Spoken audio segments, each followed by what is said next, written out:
सबरी ने मन में विचार किया, मैं इस जन्म को नहीं गवा सकती ऐसे परिवार में रह करके। और अपने ब्याह वाले दिन ही अर्धरात्रि में सबरी घर छोड़ करके चली गई वन में।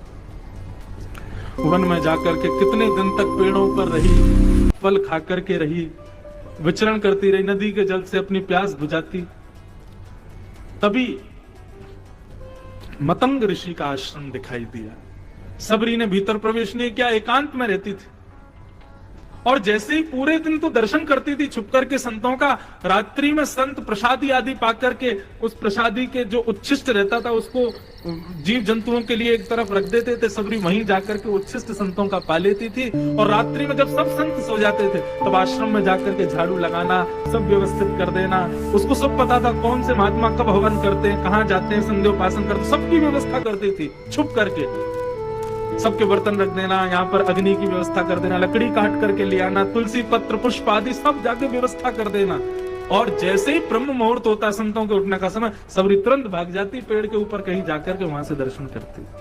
संत महात्मा कहते, भैया ये कौन करके जाता है? इतनी साफ सफाई, लकड़ियों की व्यवस्था, पुष्प तुलसी आदि कौन करके जाता है? 2-4 दिन तक तो आश्चर्य करते रहे, लेकिन एक दिन मतंग ऋषि बोले कि ये कोई संत हृदय प्रेमी ही करता होगा। आज मैं सोने का नाटक करूंगा, सोऊंगा नहीं, रात्रि में देखूंगा कौन करता है। रात्रि में जैसे ही सब सोए और जैसे ही सबरी ने प्रवेश किया, आकर के सब सेवा आदि करने लगी, झाड़ू पोंछा, बर्तन सब लगा दिए, सब लकड़ियां ला के रख दी, पुष्प आदि सब कर दिए। इतने में ही मतंग ऋषि उठ करके आ गए। कौन हो तुम?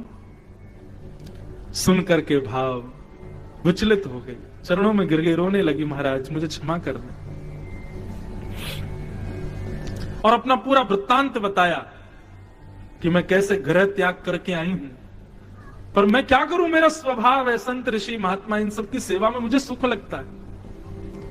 मतंग ऋषि बोले, कहां रहती हो तुम? वृक्ष के ऊपर। मतंग ऋषि के नेत्र सजल हो गए। बोले, देवी तुम्हारी सेवा से मैं बहुत प्रसन्न हूं। वैसे तो हम संन्यास धर्म में हैं, पर फिर भी मैं तुमको अपनी पुत्री